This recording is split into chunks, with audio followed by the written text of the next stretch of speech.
नमस्कार, मैं उस बिहार न्यूज में आपका स्वागत है। आज है 20 जुलाई दिन सोमवार। खबरों के बढ़ने से पहले एक नजर डालते हैं आज की सुर्खियों पर। बिहार के 551 मॉडल स्कूलों का शुभारंभ। अब सरकारी स्कूलों में मिलेगी स्मार्ट क्लास, ई लाइब्रेरी की सुविधाएं, छात्रों को मिलेगी डिजिटल और आधुनिक पढ़ाई। अब बिना सही वेरिफिकेशन नहीं मिलेगी सिम। बिहार में सिम विक्रेताओं पर प्रशासन की सख्ती, नियम तोड़ने वालों पर होगी कार्रवाई। जमीन अधिग्रहण के बदलेंगे नियम, एक मौजा में एक समान मिलेगा मुआवजा, किसानों को होगा फायदा। बिहार में बड़ा ऐलान, राष्ट्रीय कवि रामधारी सिंह दिनकर के नाम पर बनेगी नई यूनिवर्सिटी, बेगूसराय को मिलेगी नई पहचान। बिहार में सार्वजनिक परिवहन को मिलेगी नई रफ्तार, बीएसआरटीसी बेड़े में शामिल होगी 100 नई इलेक्ट्रिक बसें, यात्रियों को मिलेगा आराम। 72वें राष्ट्रीय फिल्म पुरस्कार में संजय मिश्रा का जलवा, भक्षक के लिए मिला सर्वश्रेष्ठ सहायक अभिनेता का सम्मान, पिता को किया याद। टीम इंडिया जिम्बाब्वे दौरे पर रवाना, वैभव के सामने खुद को साबित करने की चुनौती, हरारे में होगा असली इम्तिहान। चलिए एक नजर डालते हैं अब तक की 25 बड़ी खबरों की ओर। जेएसएससी के 326 पदों पर आज से आवेदन हो रहा शुरू। झारखंड कर्मचारी चयन आयोग यानी कि जेएसएससी ने जेआईएलसीसी 2026 भर्ती का नोटिफिकेशन जारी कर दिया। इस भर्ती के तहत स्वास्थ्य और अन्य विभागों में कुल 326 नियमित पदों पर नियुक्ति होगी। इनमें स्वास्थ्य पर्यवेक्षक, कन्या क्षेत्रीय अन्वेषक, बहुउद्देशीय स्वास्थ्य कार्यकर्ता, चिकित्सा सहायक, किट संग्राहक और मत्स्यिकी टेक्निकी सहायक पद शामिल है। आवेदन प्रक्रिया 20 जुलाई से 19 अगस्त यानी कि आज से लेकर के 19 अगस्त तक चलेगी। उम्मीदवारों की न्यूनतम आयु 18 वर्ष होगी। अधिकतम आयु सामान्य ईडब्ल्यूएस के लिए 35, पिछड़ा वर्ग पुरुष के लिए 37, महिला के लिए 38 और एससी एसटी के लिए 40 वर्ष है। आवेदन शुल्क सामान्य वर्ग के लिए 100 रुपए और एससी एसटी के लिए 50 रुपए है। परीक्षा सीबीटी और ओएमआर मोड में होगी, जिसमें प्रारंभिक परीक्षा में 120 प्रश्न होंगे। आवेदन जेएसएससी की वेबसाइट पर ऑनलाइन किया जा सकेगा। बीएसआरटीसी बेड़े में शामिल होगी 100 नई इलेक्ट्रिक बसें। बिहार में सार्वजनिक परिवहन को आधुनिक और प्रदूषण मुक्त बनाने के लिए बड़ा कदम उठाया जा रहा है। इसी महीने के अंत तक बीएसआरटीसी की बेड़े में 100 नई पीएमई बसें शामिल होगी। ग्रीनसेल मोबिलिटी कंपनी इन बसों की डिलीवरी करेगी। इसके साथ ही राज्य के 31 बस डिपो का पीपीपी मॉडल पर आधुनिकीकरण किया जाएगा। इसके लिए आरएफपी तैयार करने की प्रक्रिया शुरू हो गई है। बीएसआरटीसी प्रशासन अतुल वर्मा ने अधिकारियों को दोनों परियोजनाओं को समय पर पूरा करने के निर्देश दिए। नई ई बसों से यात्रियों को सुरक्षित, आरामदायक और पर्यावरण अनुकूल परिवहन सुविधा मिलेगी। बिहार में सिम विक्रेताओं पर शिकंजा, नियम तोड़े तो होगी कार्रवाई। अब बिहार में सिम कार्ड खरीदने से पहले नए नियम जानना जरूरी होगा। साइबर अपराध, डिजिटल अरेस्ट और ऑनलाइन फ्रॉड पर रोक लगाने के लिए पटना जिला प्रशासन ने सिम विक्रेताओं पर सख्ती बढ़ा दी। अब सिम जारी करने से पहले ग्राहक का सही सत्यापन और सरकारी नियमों का पालन अनिवार्य होगा। नियम तोड़ने वाले दुकानदारों पर कार्रवाई की जाएगी। प्रशासन ने हर थाने में साइबर हेल्प डेस्क शुरू करने, स्कूल कॉलेजों में जागरूकता अभियान चलाने और हर मंगलवार को साइबर मंगलवार मनाने का फैसला किया। लोगों से ओटीपी, बैंक जानकारी और संदिग्ध लिंक से सावधान रहने की अपील की गई। बिहार में अब एक मौजा की जमीन का मिलेगा समान मुआवजा। बिहार में सरकारी परियोजनाओं के लिए जमीन अधिग्रहण की मुआवजा व्यवस्था में बड़ा बदलाव होने जा रहा है। राजस्व और भूमि सुधार विभाग नई नीति तैयार कर रहा, जिसके तहत एक ही मौजा में स्थित जमीन के लिए समान दर पर मुआवजा देने की तैयारी है। मौजूदा व्यवस्था में सड़क या फिर शहर से दूरी के आधार पर अलग अलग मुआवजा तय होता है, जिससे विवाद बढ़ते हैं। नई व्यवस्था से किसानों की शिकायतें कम होगी, भूमि अधिग्रहण प्रक्रिया तेज होगी और विकास परियोजनाओं को गति मिलेगी। बिहार में फिलहाल 45,000 एकड़ से अधिक जमीन अधिग्रहण की प्रक्रिया जारी है। भक्षक के लिए संजय मिश्रा ने जीता राष्ट्रीय सम्मान। बिहार के अभिनेता संजय मिश्रा को 72वें राष्ट्रीय फिल्म पुरस्कारों में फिल्म भक्षक के लिए सर्वश्रेष्ठ सहायक अभियंता का सम्मान मिला। पुरस्कार मिलने पर उन्होंने जूरी का धन्यवाद किया और इस मौके पर अपने दिवंगत पिता को याद किया, जो कभी प्रेम सूचना ब्यूरो से काम करते थे। संजय ने कहा कि यह सम्मान उनके 3 दशक लंबे फिल्मी सफर से जुड़े निर्देशकों, लेखकों, टेक्नीशियनों, कलाकारों और दर्शकों का भी है। भक्षक में उन्होंने एक अनुभवी कैमरामैन की भूमिका निभाई थी, जो खोजी पत्रकार की मदद करता है। संजय ने इस सम्मान को अपने करियर की बड़ी उपलब्धि बताया। सरकारी स्कूलों में अब मिलेगी स्मार्ट सुविधाएं। मुख्यमंत्री बनने के बाद सम्राट चौधरी ने रविवार को पहली बार बेगूसराय दौरे पर 551 मॉडल स्कूलों का शुभारंभ किया। सरस्वती विद्या निकेतन आदर्श विद्यालयों में छात्रों को स्मार्ट क्लास, ई लाइब्रेरी और आधुनिक शिक्षा सुविधाएं मिलेगी। इन स्कूलों में 9वीं से 12वीं तक के छात्रों को बेहतर पढ़ाई का अवसर मिलेगा। कार्यक्रम में डिप्टी सीएम, केंद्रीय मंत्री और कई जनप्रतिनिधि मौजूद रहे। सरकार का लक्ष्य सरकारी स्कूलों में शिक्षा की गुणवत्ता सुधारना और छात्रों को निजी स्कूलों जैसी सुविधाएं देना है। शिक्षा विभाग ने सभी जिलाधिकारियों को स्कूलों की व्यवस्था और संचालन की निगरानी के निर्देश दिए। आज शाम 5 बजे होगी सम्राट कैबिनेट की अहम बैठक। बिहार सरकार ने निर्धारित समय से 2 दिन पहले यानी कि आज शाम 5 बजे सम्राट कैबिनेट की अहम बैठक बुलाई। मुख्यमंत्री सम्राट चौधरी की अध्यक्षता में होने वाली इस बैठक में दोनों उप मुख्यमंत्री, मंत्री और वरिष्ठ अधिकारी शामिल होंगी। आगामी विधानसभा मानसून सत्र को देखते हुए बैठक में कई महत्वपूर्ण विधेयकों, प्रस्ताव और नीतिगत फैसलों पर चर्चा होगी। विभिन्न विभागों के विकास कार्यों, प्रशासनिक सुधारों और जनहित से जुड़े प्रस्ताव को मंजूरी मिल सकती है। माना जा रहा है कि सरकार विधानसभा सत्र से पहले अपने एजेंडे को अंतिम रूप देगी और बैठक के बाद कई बड़े फैसले की घोषणा कर सकती है। जिम्बाब्वे टी20 सीरीज में वैभव सूर्यवंशी साबित करेंगी अपनी प्रतिभा। जिम्बाब्वे के खिलाफ टी20 सीरीज के लिए भारतीय टीम रवाना हो गई है। इस दौरे पर सबसे ज्यादा नजरें युवा बल्लेबाज और बिहार के लाल वैभव सूर्यवंशी पर रहेगी। इंग्लैंड के खिलाफ टी20 सीरीज में वैभव उम्मीद के मुताबिक प्रदर्शन नहीं कर पाए और किसी भी मैच में 20 रन का आंकड़ा नहीं छू सके।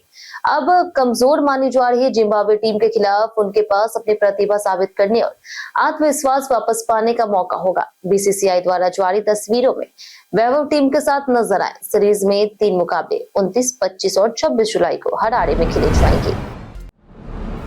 राष्ट्रकवि दिनकर के नाम पर बिहार में बनेगा नया विश्वविद्यालय। बिहार के मुख्यमंत्री सम्राट चौधरी ने बेगूसराय में राष्ट्रकवि रामधारी सिंह दिनकर के नाम पर नई यूनिवर्सिटी स्थापित करने का ऐलान किया। उन्होंने कहा कि यह विश्वविद्यालय दिनकर जी के राष्ट्रवाद, साहित्य और भारतीय संस्कृति की विरासत को आगे बढ़ाने का केंद्र बनेगा। मुख्यमंत्री ने बताया कि इस मांग को लेकर के केंद्रीय मंत्री गिरिराज सिंह लगातार प्रयास कर रहे थे। नई यूनिवर्सिटी से उच्च शिक्षा, शोध और रोजगार के अवसर बढ़ने की उम्मीद है। बेगूसराय की पहचान को राष्ट्रीय स्तर पर नई मजबूती मिलेगी। सरकार जल्द ही इसके लिए आगे की प्रक्रिया शुरू करेगी। पावापुरी आने वाले पर्यटकों को अब मिलेगी हर जानकारी। नालंदा के पावापुरी स्थित प्रसिद्ध जल मंदिर के पास बिहार पर्यटन विभाग पर्यटक सूचना केंद्र स्थापित करने की तैयारी कर रहा है। इसका उद्देश्य देश विदेश से आने वाले श्रद्धालुओं को, पर्यटकों को एक ही जगह पर पर्यटन स्थलों, आवागमन, ठहरने और अन्य सुविधाओं की जानकारी उपलब्ध कराना है। पर्यटन निदेशक उदयन मिश्रा ने मंदिर प्रबंधन से केंद्र निर्माण के लिए उपयुक्त स्थान उपलब्ध कराने का अनुरोध किया। पावापुरी भगवान महावीर के निर्वाण स्थल के रूप में प्रसिद्ध है और यहाँ हर साल बड़ी संख्या में श्रद्धालु पहुंचते हैं। विभाग को उम्मीद है कि यह केंद्र धार्मिक पर्यटन को बढ़ावा देने में महत्वपूर्ण भूमिका निभाएगा। कैदियों की अप्राकृतिक मौत पर बिहार सरकार देगी 5 लाख रुपए। बिहार सरकार ने जेल में बंद कैदियों की अप्राकृतिक मौत के मामलों में नई मुआवजा नीति लागू कर दी। अब यातना या मारपीट से कैदी की मौत होने पर उसके निकटतम परिजनों को 5 लाख रुपए तक की सहायता दी जाएगी। जेल कर्मी या फिर चिकित्सक की लापरवाही, कैदियों के आपसी विवाद या फिर अन्य अप्राकृतिक मौत पर 4 लाख रुपए और आत्महत्या मामले में 2 लाख रुपए मुआवजा मिलेगा। डीएम की अध्यक्षता वाली 4 सदस्यीय समिति की अनुशंसा के बाद 30 दिनों के भीतर राशि खाते में भेजी जाएगी। बीमारी, बुढ़ापे या फिर फरारी के दौरान मौत पर मुआवजा नहीं मिलेगा। यूपीएससी टॉपर बिहारी युवाओं को भी नहीं मिलेगा बिहार कैडर।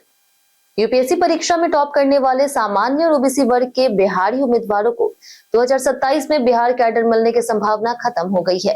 कार्मिक मंत्रालय के अनुसार 2025 बैच के आईएएस अधिकारियों के लिए ईडब्ल्यूएस जनरल और ओबीसी की इनसाइडर वैकेंसी शून्य है। बिहार को मिलने वाले 9 नए आईएएस अधिकारियों में जनरल के 2 और ओबीसी के 3 अधिकारी बाहरी राज्यों से होंगे। वहीं एससी के 3 और एसटी के 1 अधिकारी बिहार के स्थानीय निवासी होंगे। पिछले वर्षों में भी होम कैडर की संख्या घट रही है। इससे बिहार प्रशासन में स्थानीय प्रतिनिधित्व को लेकर के चिंता बढ़ गई। बीते रात जमीन पर कब्जा करने वालों पर गिरेगी गाज। पूर्वी चंपारण में बेतियाराज और हनुमान शुगर की मिल की जमीन को लेकर के जिला प्रशासन ने सख्त कार्रवाई शुरू कर दी। मोतिहारी सदर अंचल कार्यालय ने करीब 500 लोगों को नोटिस जारी कर जमीन खाली करने और जवाब देने का निर्देश दिया। प्रशासन को शिकायत मिली थी कि कई लोगों ने कथित रूप से गलत तरीके से जमीन की रजिस्ट्री करा करके अपने नाम जमाबंदी करा दी है। जांच में गड़बड़ी मिलने पर जमाबंदी रद्द करने की प्रक्रिया शुरू कर दी गई। प्रशासन का कहना है कि अवैध कब्जा पाए जाने पर जमीन खाली करा करके सरकारी अभिरक्षा में ली जाएगी। कोसी बराज से छोड़ा गया 1.87 लाख क्यूसेक पानी। कोसी नदी के जलग्रहण क्षेत्र और तराई में लगातार बारिश से रविवार को नदी का जलस्राव लगातार बढ़ता रहा। बढ़ते दबाव को देखते हुए कोसी बराज से 56 में से 26 फाटक खोल दिए गए। दोपहर बड़ा क्षेत्र में जलस्राव 1.52 लाख क्यूसेक और कोसी बराज पर 1.90 लाख क्यूसेक दर्ज किया गया। इसमें से 3,400 क्यूसेक पानी पश्चिमी कोसी मुख्य नहर में सिंचाई के लिए छोड़ा गया, जबकि 1.87 लाख क्यूसेक पानी डाउनस्ट्रीम की ओर प्रभावित किया गया। जल संसाधन विभाग ने तटबंधों और बराज की निगरानी बढ़ा दी है तथा बताया कि फिलहाल दोनों तटबंध पूरी तरह से सुरक्षित है। पिलो ऐप से अब रात 12 बजे भी मिलेगी शिक्षक मदद। बिहार के मुख्यमंत्री सम्राट चौधरी ने छात्रों के लिए डिजिटल शिक्षा को लेकर के बड़ा ऐलान किया। उन्होंने बताया कि पिलो ऐप के माध्यम से छात्रों को निःशुल्क लाइव क्लास, विशेषज्ञ शिक्षकों का मार्गदर्शन और डाउट क्लियर करने की सुविधा मिलेगी।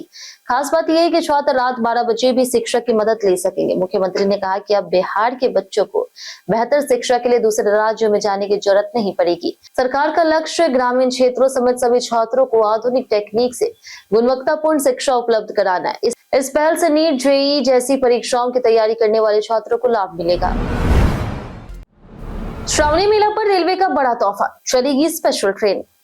श्रावणी मेले में बाबा बैद्यनाथ धाम जाने वाले शिव भक्तों के लिए रेलवे ने बड़ी सुविधा दी। बढ़ती भीड़ को देखते हुए बढ़नी और देवघर के बीच अनारक्षित श्रावणी मेला स्पेशल ट्रेन चलाने का फैसला किया गया। यह ट्रेन 28 जुलाई से 29 अगस्त तक रोजाना चलेगी और कुल 33 सफीरों में यात्रियों को सेवा देगी। ट्रेन मुंगेर, सुल्तानगंज, भागलपुर, बाराहाट और बांका जैसे प्रमुख स्टेशनों पर रुकेगी। वापसी में देवघर बढ़नी स्पेशल ट्रेन 29 जुलाई से 30 अगस्त तक चलेगी। रेलवे का उद्देश्य श्रद्धालुओं को सुरक्षित और सुविधाजनक यात्रा उपलब्ध कराना है। भागलपुर में कोरोना की वापसी, 65 वर्षीय बुजुर्ग मिले संक्रमित।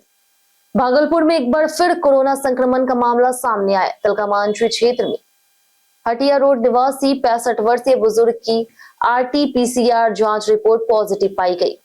तबियत खराब होने के बाद डॉक्टर की सलाह पर उनकी जांच कराई गई थी, जिनमें 18 जुलाई को संक्रमण की पुष्टि हुई।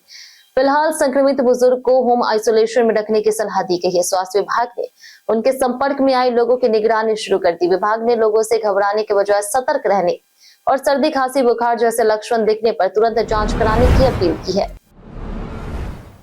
रिमूवेबल बैटरी खत्म होने के पीछे छिपे हैं बड़े राज। पहले मोबाइल फोन में रिमूवेबल बैटरी आम थी, लेकिन अब ज्यादातर स्मार्टफोन नॉन रिमूवेबल बैटरी के साथ आते हैं। इसका कारण बेहतर डिजाइन, सुरक्षा और नई टेक्निक है। सील्ड बैटरी से फोन पतले, मजबूत और वाटरप्रूफ बनाना आसान होता है। इसके अलावा चोरी होने पर ट्रैकिंग फीचर्स भी लंबे समय तक काम करते हैं। हालांकि बैटरी खराब होने पर इसे बदलना आसान नहीं रहता और सर्विस सेंटर की जरूरत पड़ती है। यूरोपीय यूनियन के नए नियमों के बाद भविष्य में आसानी से बदलने वाली बैटरियों की वापसी संभव है। स्मार्टफोन इंडस्ट्री में डिजाइन और टेक्निक के अनुसार बदलाव जारी रहेंगे। जानिए आज कैसे रहेगा बिहार के मौसम का मिजाज। बिहार में अगले 3 दिनों तक अधिकतम तापमान में खास बदलाव की संभावना नहीं है, जबकि इसके बाद तापमान बढ़ सकता है। न्यूनतम तापमान अगले 5 दिनों तक लगभग स्थिर रहेगा। आज उत्तर पश्चिम, उत्तर मध्य, दक्षिण पश्चिम और दक्षिण मध्य जिलों में 30 से 40 किलोमीटर प्रति घंटे की रफ्तार से तेज हवा, मेघ गर्जन और वज्रपात की संभावना है। भभुआ, गोपालगंज, रोहतास और पश्चिम चंपारण में अत्यधिक भारी बारिश का अलर्ट जारी किया गया।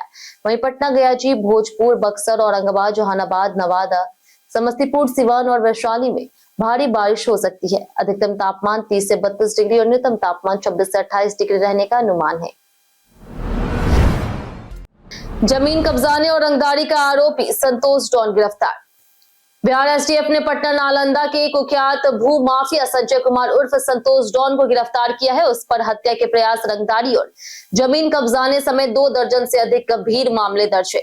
छापेमारी में पुलिस ने 5.60 लाख रुपए नगद, जमीन के दस्तावेज, फॉर्च्यूनर, स्कॉर्पियो और महिंद्रा जीप जब्त की थी। संतोष डॉन 2015 से अपराध की दुनिया में सक्रिय था और गरीब किसानों की जमीन हड़पने, फर्जी कागजात बनवाने और कारोबारियों से रंगदारी वसूलने के आरोपों में घिरा रहा। जून में ईओयू ने इसकी बेनामी संपत्तियों को लेकर के 25 ठिकानों पर छापेमारी की थी। मीसा भारती ने बताया लालू यादव का स्वास्थ्य अपडेट। राजद अध्यक्ष लालू प्रसाद यादव फिलहाल दिल्ली इलाज के लिए रवाना नहीं हुए। रविवार सुबह उनके दिल्ली जाने की खबर सामने आई थी, लेकिन बाद में स्पष्ट हुआ कि वह अभी पटना में ही रहेंगे। शुक्रवार को रक्तचाप में उतार चढ़ाव की शिकायत के बाद उन्हें आईजीआईएमएस में भर्ती कराया गया था, जहां जांच के बाद हालात स्थिर होने पर छुट्टी दे दी गई। बेटी मीसा भारती ने बताया कि लालू यादव नियमित इलाज के लिए दिल्ली एम्स जाते रहते हैं। स्वास्थ्य कारणों से उन्हें निगरानी में रखा गया। दिसंबर 2022 में उनका सिंगापुर में किडनी ट्रांसप्लांट हुआ था। मोकामा से अनंत सिंह की जगह बेटे अभिषेक लड़ेंगे विधानसभा चुनाव। मोकामा के बाहुबली विधायक अनंत सिंह ने साफ कर दिया है कि वह अब विधानसभा चुनाव नहीं लड़ेंगे। उन्होंने बाढ़ अनुमंडल के घोसवड़ी में आयोजित जदयू कार्यकर्ता सम्मान समारोह में घोषणा की है कि उनकी जगह बड़े बेटे अभिषेक सिंह मोकामा से चुनावी मैदान में उतरेंगे। कार्यक्रम में अभिषेक भी मौजूद रहे। अनंत सिंह ने कहा कि वह चुनाव नहीं लड़ेंगे, लेकिन जनता के बीच हमेशा रहेंगे और क्षेत्र की समस्याओं के समाधान के लिए काम करते रहेंगे। वहीं अभिषेक सिंह ने कहा कि वह पहले जनता के बीच रहकर उनकी समस्याओं को समझेंगे, शिक्षा और स्वास्थ्य को प्राथमिकता देंगे और जनता का भरोसा मिलने पर पूरी जिम्मेदारी के साथ चुनाव लड़ेंगे। कई कारणों से दर्ज है भारत के इतिहास में आज की तारीख।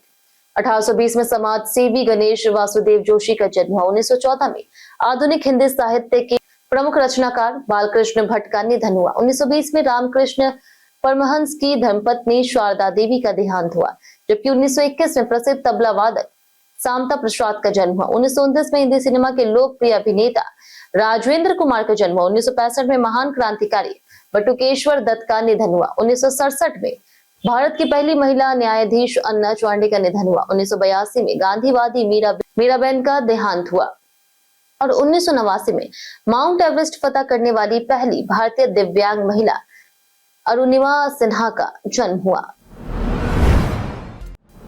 एमबीबीएस सीटों के लिए जल्द शुरू होगी काउंसलिंग। नीट यूजी 2026 की रैंक के आधार पर एमबीबीएस, बीडीएस समेत अन्य मेडिकल कोर्स में दाखिले की प्रक्रिया अगले सप्ताह से शुरू होगी। केंद्रीय कोटि की 15% सीटों के लिए मेडिकल काउंसलिंग कमेटी और राज्य कोटि की 85% सीटों के लिए बीसीईसीईबी काउंसलिंग कराएगा। अभ्यर्थियों को दोनों कोटे के लिए अलग अलग रजिस्ट्रेशन करना होगा। एम्स से केंद्रीय विश्वविद्यालय और संस्थानों में 100% सीटें एमसीसी के जरिए भरी जाएगी। बिहार में सरकारी और निजी मेडिकल कॉलेजों की 3000 से अधिक एमबीबीएस सीटों पर नामांकन होगा। पीएमसीएच राज्य के छात्रों की पहली पसंद बना हुआ है। निवेश करने वालों के लिए CKYC नंबर क्यों है जरूरी? सेंट्रल KYC नंबर बैंकिंग और निवेश सेवाओं में इस्तेमाल होने वाला 14 अंकों का यूनिक पहचान नंबर है। इसके लिए ग्राहक को बार बार KYC दस्तावेज जमा करने की जरूरत कम हो जाती है। बैंक, NBFC, बीमा कंपनी और म्यूचुअल फंड संस्थान CKYC रिकॉर्ड का इस्तेमाल कर प्रक्रिया को आसान बनाते हैं। इससे खाता खोलना, निवेश करना और वित्तीय सेवाएं लेना तेज हो जाता है। ग्राहक अपना CKYC नंबर बैंक से संपर्क करके मिस कॉल सेवा या फिर ऑनलाइन पोर्टल के माध्यम से पता कर सकते हैं। RBI ने भी लोगों को CKYC नंबर जानने और इसका सही उपयोग करने की सलाह दी है। हम प्रतिदिन आपसे 7 ऐसे जरूरी सवाल उसके जवाब बताएंगे जो कि बीपीएससी, बिहार पुलिस दरोगा समेत एसएससी जैसे अन्य प्रतियोगी परीक्षाओं में काम आएंगे। सवाल इतिहास, बिहार स्पेशल, विज्ञान, करंट अफेयर्स और भूगोल से रहेंगे। पूछे गए 7 सवाल में आपने कितना सही जवाब दिया ये हमें कमेंट करके जरूर बताएं। तो हमारा पहला सवाल है, बिहार किस वर्ष में भूमि सुधार विधेयक लाने वाला पहला राज्य बना? ऑप्शन है 1950, option B 1955, option C 1962, option D है 1963। इसका सही जवाब है ऑप्शन ए 1950। हमारा दूसरा सवाल है कि 2015 में पटना साहिब के प्रचार प्रसार को किस योजना के अंतर्गत शामिल किया गया था? ऑप्शन ए है विरासत परियोजना को अपनाना, ऑप्शन बी है स्वदेश दर्शन योजना, ऑप्शन सी है प्रसाद योजना, ऑप्शन डी है प्रतिष्ठित पर्यटन स्थलों का विकास। इसका सही जवाब है ऑप्शन सी प्रसाद योजना। हमारा तीसरा सवाल है कि भीमबंध वन्यजीव अभयारण्य किस जिले में स्थित है? Option A Bhagalpur, option B है गया जी, ऑप्शन सी है मुंगेर, ऑप्शन डी है सारण। इसका सही जवाब है ऑप्शन सी मुंगेर। हमारा चौथा सवाल है कि रामधारी सिंह दिनकर की पहली प्रकाशित काव्य रचना कौन सी थी? ऑप्शन ए है नीम के पत्ते, ऑप्शन बी है दिल्ली, ऑप्शन सी है विजय संदेश, ऑप्शन डी है प्राणभंग।